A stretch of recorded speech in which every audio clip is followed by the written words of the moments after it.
ආයුබෝවන් දුල පුතාලා හැමෝටම සුබම සුබ දවසක් වේවා. ඉතින් ඔන්න අද අපි කතා කරන්න හදන්නේ ගොඩාක් වැදගත් මාතෘකාවක් ගැන. ඒ තමයි ඉගෙනුම අපේ ධනයයි කියන මාතෘකාව ගැන තමයි අද අපි රචනාවෙන් කතා කරන්නේ. රචනාව ලියන්න පටන් ගන්න කලින් ඉගෙනුම අපිට ධනයක් වෙන්නේ කොහොමද කියලා අපි චුට්ටක් කතා කරලා බලමු. ඔන්න ඉතින් දුවේ පුතේ අපි හැමෝම කැමතිනේ ධනවත් වෙන්න. හැබැයි ඒ ධනය සල්ලි විතරක් නෙවෙයි. පොත්පත් වලින්, ගුරුවරුන්ගෙන්, ඒ වගේම අත්දැකීම් වලින් අපි ලබන දැනුම තමයි අපිට තියෙන වටිනාම ධනය වෙන්නේ. පුංචි පුතාලා අහලා තියෙනවා නේද? සිංහල භාෂාවේ ප්‍රසිද්ධ කියමනක් තියෙනවා උගතමනා ශිල්පයමයි මතු රැකෙනා කියලා. ඒ කියන්නේ පුතේ දැනුම කාටවත්ම හොරකම් කරන්න බෑ කියලා. ඔන්න ඔයා සල්ලි කැටයක දැම්මොත් කවුරු හරි ඇවිත් ඒවා හොරකම් කරන්න පුළුවන්. හැබැයි පුතේ ඔයා ඉගෙනගෙන ඔළුවට ගත්ත දැනුම කාටවත්ම හොරකම් කරන්න බෑ. ඒ දැනුම හැමදාම ඔයාටම විතරක් අයිති දෙයක්. ඔයාගේ දක්ෂතා, ඔයාගේ හැකියාවන් කියන්නේ ඔයාට ලැබෙන ලොකු නිදානයක් වගේ දෙයක්. හොඳට ඉගෙන ගන්න දරුවෙක්ට ලැබෙන වාසි ගොඩක් තියෙනවා. ඒ අතරින් කිහිපයක් කිව්වොත් පුතේ අනාගතයේදී හොඳ රැකියාවක්, හොඳ වෘත්තියක් කරන්න පුළුවන් වෙනවා. දැනුම තිබුණහම අපිට ලෝකේ තියෙන අලුත් දේවල් තේරුම් ගන්න පුළුවන් වෙනවා.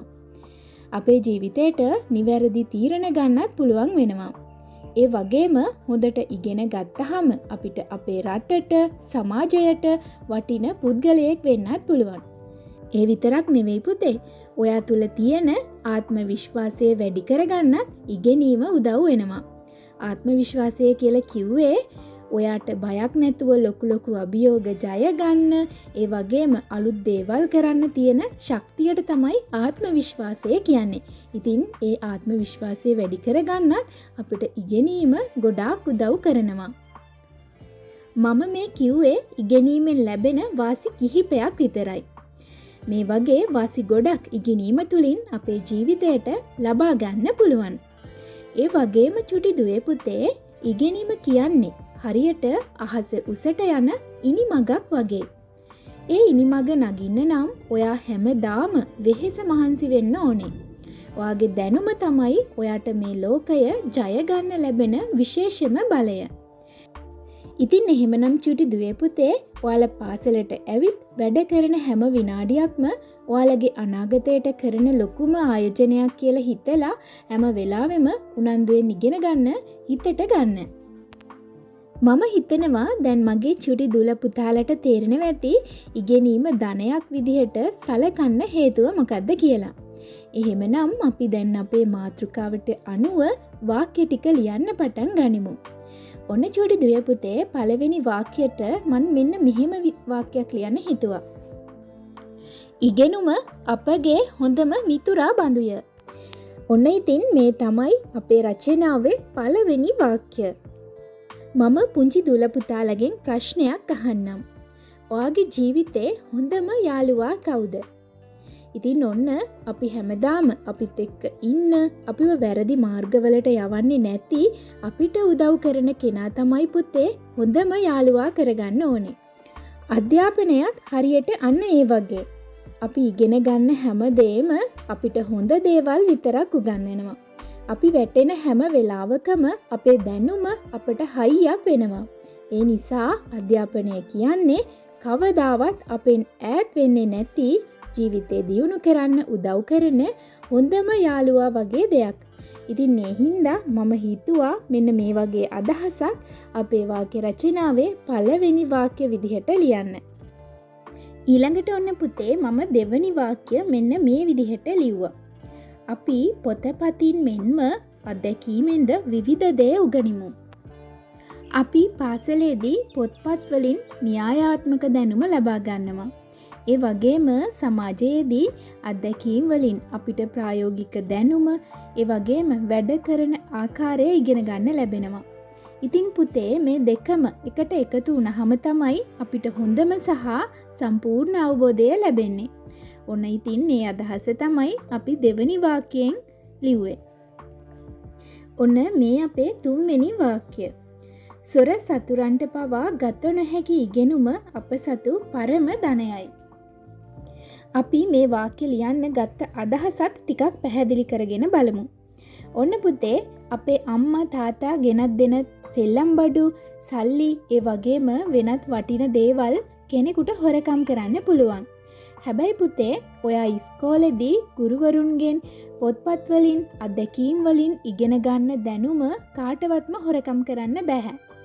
ඒ දැනුම කියන්නේ ඔයාට විතරක්ම අයිති දෙයක්. හරියට හැමදාටම ඔයාට විතරක් තියෙන සුවිශේෂී නිදානයක් වගේ දෙයක්. මේ ධනය ජීවිත කාලයටම ඔයා ළඟම තියෙනවා. ඉතින් ඒ අදහස දනවන්න තමයි අපි 3 වෙනි වාක්‍ය මේ විදිහට ලියුවේ. ඊළඟට අපි 4 වෙනි වාක්‍ය කියවලා බලමු. ඉගෙනුම අපට යහපත් ජීවනෝපායකට මං පෙත් විවර කර දෙයි. මේ වාක්‍ය ලියන්න මම අදහස් කරගත්තේ මෙන්න මේ වගේ අදහසක්. හොඳට ඉගෙන ගන්න කෙනෙකුට බුද්ධිමත්ව හිතන්න, හොඳ නරක තේරුම් ගන්න පුළුවන් වෙනවා.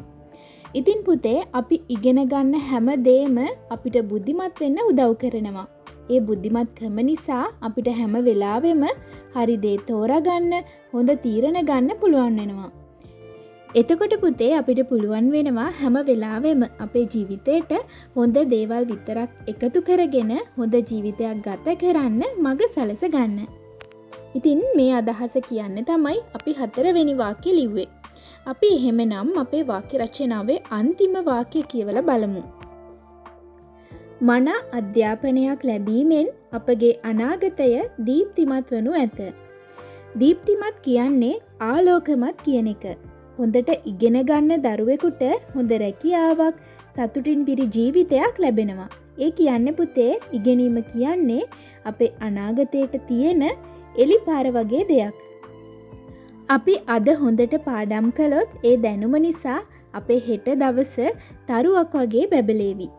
ඉතින් පුංචි දුවේ පුතේ ඔන්න එහෙමනම් අපි අපේ මාතෘකාවට අදාළව ලස්සන වාක්‍ය 5ක් ලිව්වා. අපි මේ වාක්‍ය ටික ආයෙත් පාරක් එක පෙළට කියවලා බලමු. වාක්‍යාංක 1 ඉගෙනුම අපේ හොඳම මිතුරා බඳුය. වාක්‍යාංක 2 අපි පොතපතින් මෙන්ම අත්දැකීමෙන්ද විවිධ දේ උගනිමු. වාක්‍යාංක 3 සොර සතුරන්ට පවා ගත නොහැකි ඉගෙනුම අප සතු පරම ධනයයි. වාක්‍යාංක 4 ඉගෙනුම අපට යහපත් ජීවනෝපායකට මම් පෙත් විවර කර දෙයි. වාක්‍යාංක 5 මන අධ්‍යාපනයක් ලැබීමෙන් අපගේ අනාගතය දීප්තිමත් වෙනු ඇත. ඉතින් චූටි දුවේ පුතේ එහෙමනම් මේ වගේ ලස්සන වාක්‍ය තව දුරටත් බලන්න ඔයාලා ටීචර්ගේ YouTube channel එක subscribe කරලා තියාගන්න. ආයෙත් දවසක ලස්සන මාතෘකාවක් එක්ක හමු වෙමු. සුබම සුබ දවසක් වේවා.